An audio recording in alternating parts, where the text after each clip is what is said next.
Sankofa. Return, go, look, see, take. Here we stand on indigenous land, speaking for ourselves. Here heritage and legacies are sustained, honored, and will remain. Here we stand and stay in our CD community, our central district. Pioneers and entrepreneurs since 1860 grew to 80%, melding faith, family, love, spirit, and soul. Building Liberty Bank, the first black bank in the Pacific Northwest. Looking out for each other, outlawing redlining, racial covenants, challenging economic inequity and gentrification. Here we return. Persevere we will, building coalitions and capital, taking seats at decision tables, voting for change. Pan-Africans keep coming on, keep coming on, keep coming on. Ashe, ashe.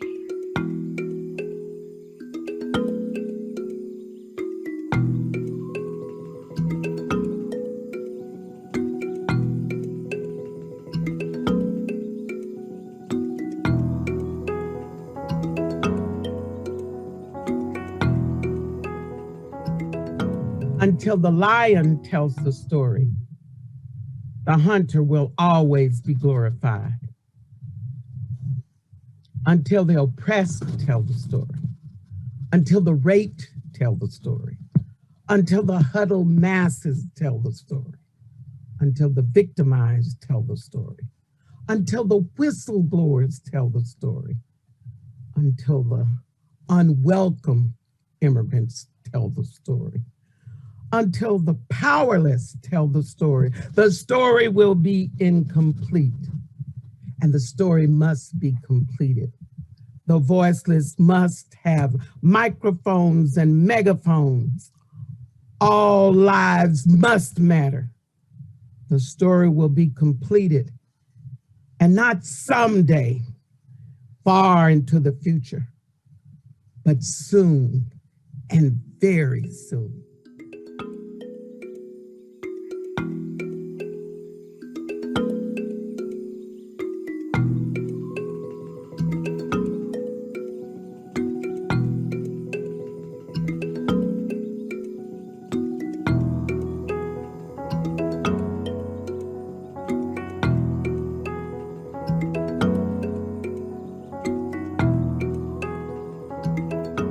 Village to raise a child.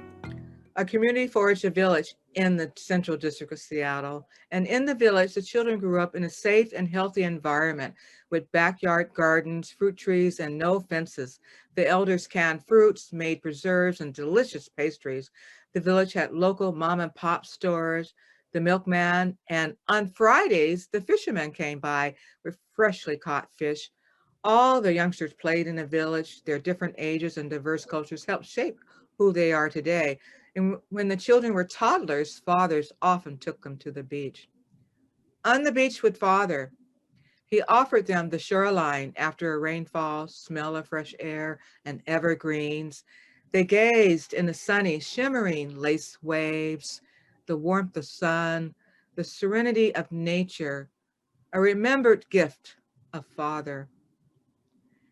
Neighbors watched out for the children when the parents were at work, and on Fridays, many relatives cooked fish fries for families and friends. They talked about the news of the day, a new baby being born, or a tragedy, which the grown-ups never shared with the kids. The parents brought with them their manners, the silence, and an unwillingness to speak their past. There was no talk of racism, though that's the reason they migrated to the Northwest. And when leaving the village as young adults, including myself, we would soon enough learn to know what the elders knew about discrimination in this nation.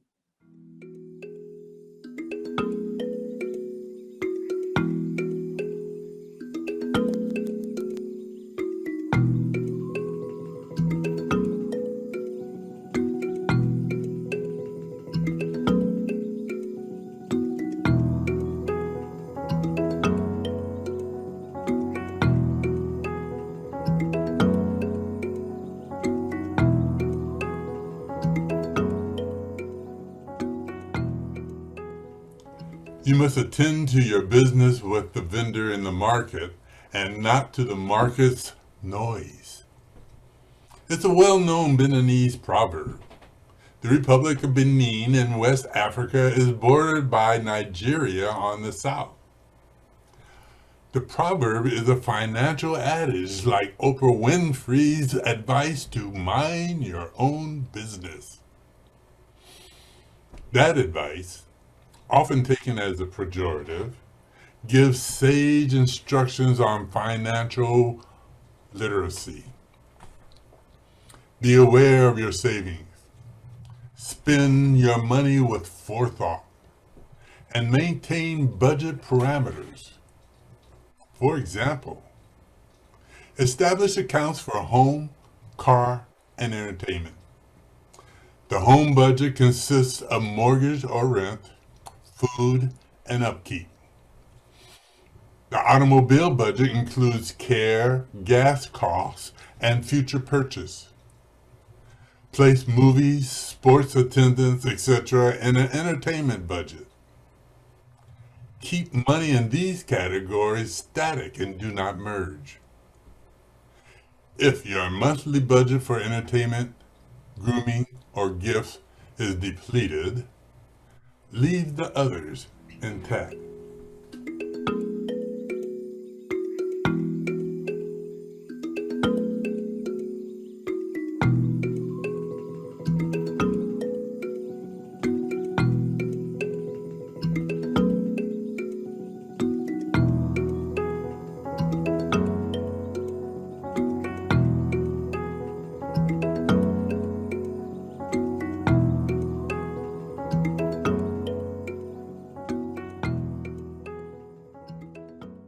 We desire to bequeath two things to our children.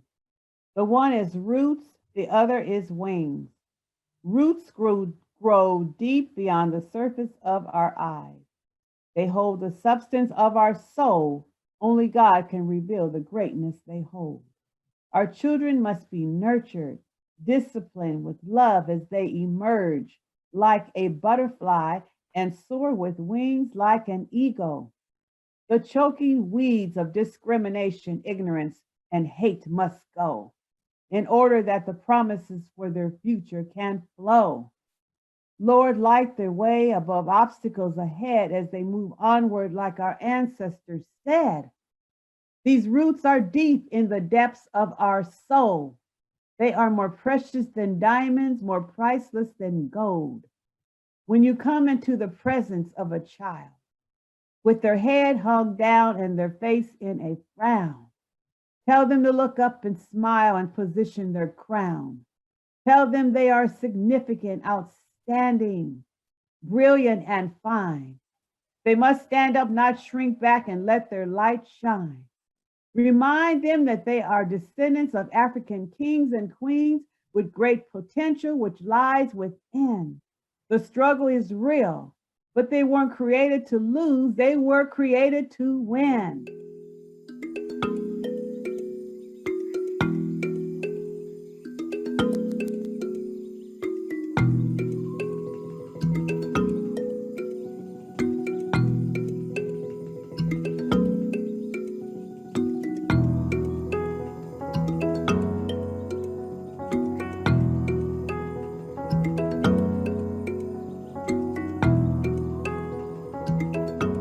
If you are building a house and the nail breaks, do you stop building or change the nail?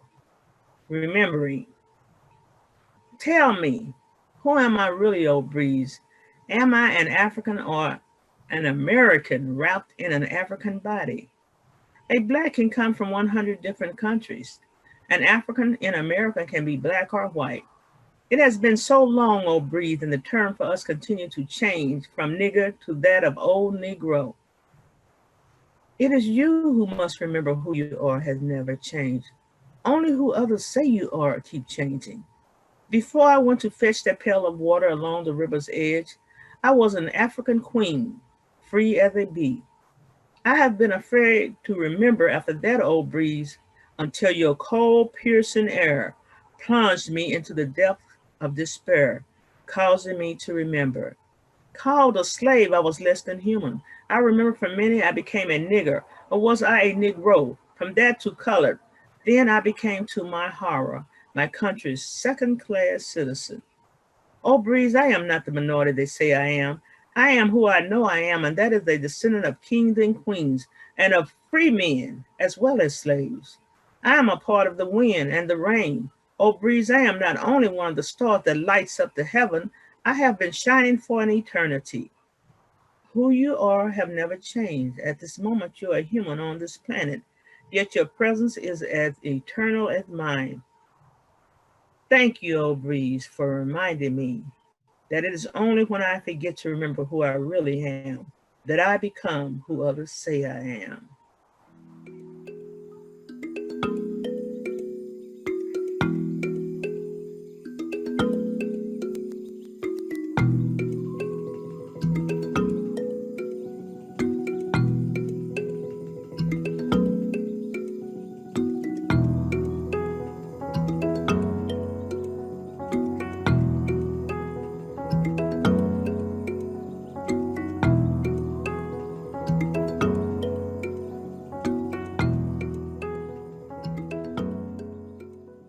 A doctor invoking a storm on his own people cannot prevent his own house from destruction. Insane. Revulsion and outrage are no new thing. Hateful rhetoric, racist images, systemic racism continually occurring. Floyd, Taylor, Lyles, Brown, Martin, and Till, so many others missing, murdered, violently killed. It is hard. It is hard to wrap a sane mind around behavior so insane, sound asleep in bed and no one is charged or held to blame. Hands up, don't shoot. A tragic rallying cry. Why on earth torture and lynch a child for allegedly whistling at a white woman passing by? Why? Why an alleged counterfeit $20 bill had a man cry out for his mother as he was about to die? Why? Why stand your ground against a child eating Skittles and drinking sweet tea, minding his own business is a death that is hard to fathom believe? The savage nature of the morally insane, eating crackers and caviar, treating Blacks with unwarranted disdain. Coping with unresolved trauma, trying to set the past aside, wading through waist-deep waters, summoned to drown the Black man's advances in pride. Insane actions unleashed to retain power and control, sins magnified amid a pandemic, washing away colored souls. A menacing storm clouds hover over a land gripped by terror and despair. The insane retreat to their Eiffel Tower lairs. As water rise, lapping at the bottom floors, even the rich are at risk, hidden behind steel reinforced doors. Violent winds of torrential rain lash out with fierce anger and hate. The Black man is called to conjure up spirits, create a plan, pray to God to save everyone from a hopeless and miserable state.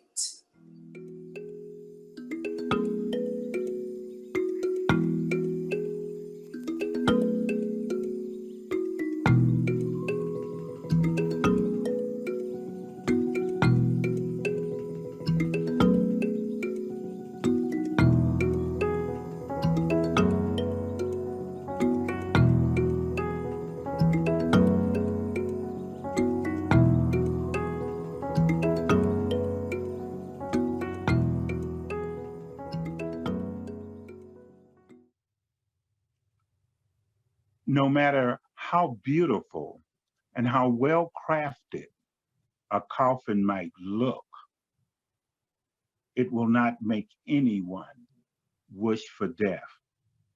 We dread those coffins. Yep, it's the coffin. We fear death, but we're scared of those damn coffins. Oh, we invest in them, get special real estate for them, and plan our life around a death event. We even carefully plan all these end of life events with our legal counsel and pay dearly for it. But we are not looking to get in. We all like to sin, but hate the consequences. We're so concerned that the consequences are already carved inside the walls of the casket. We know that everybody listened to the good book and everybody want to go to heaven. but ain't nobody round me in a hurry to die. However, we hear so much good things about heaven, yet no one wished to be there in a hurry. That silvery gown and those golden slippers, they sound nice, but St. Peter, you can stand by the gate because I'm gonna take the late train. Yeah, this world is real and heaven I ain't seen. If you close your eyes to these facts of life, you'll have an accident to show you life is real. We may come to understand the metaphors such as, if you want to go fast, go alone, or if you want to go four, go together. We understand the web of the interlocked life, but we know that we're going to go to the coffin alone. Yeah, we drive over the road of life and pray that it's smooth. We depend on the road being already carved out. We pray that the cloak of life is woven warm and fits snug, and that it will be wearable for a long time. We even tighten up our old cloak and dye the color of the cloth, just as long as we could wear it. No matter how beautiful and how well crafted a coffin might look, it will make no one wish for death.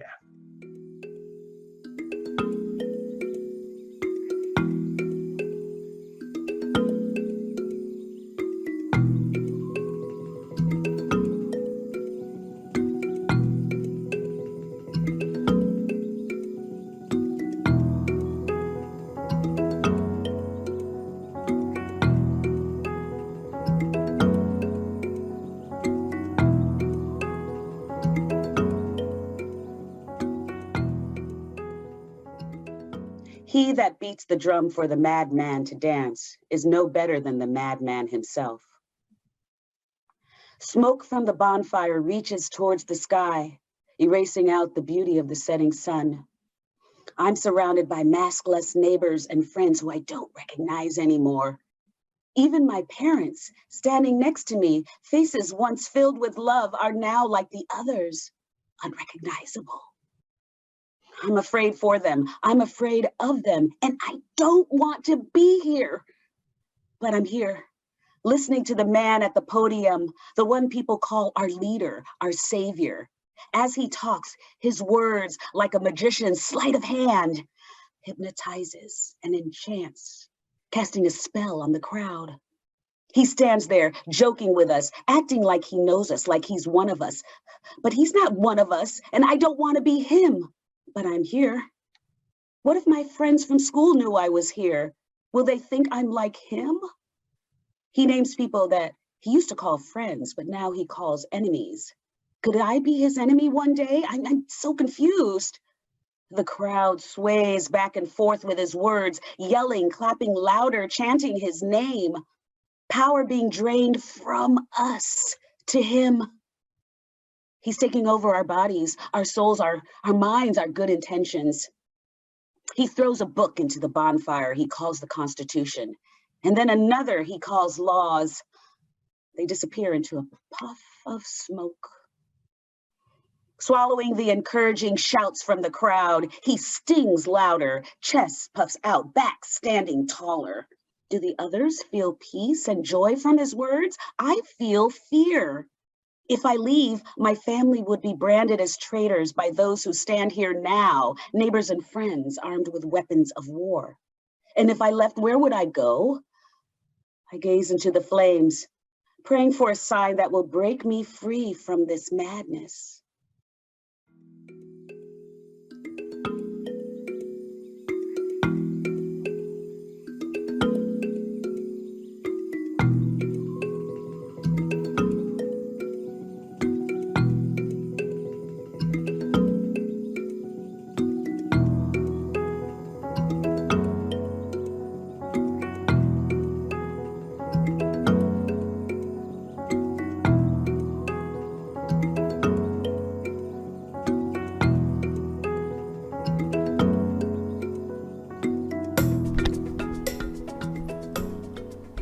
Love and a cup of coffee are best when hot.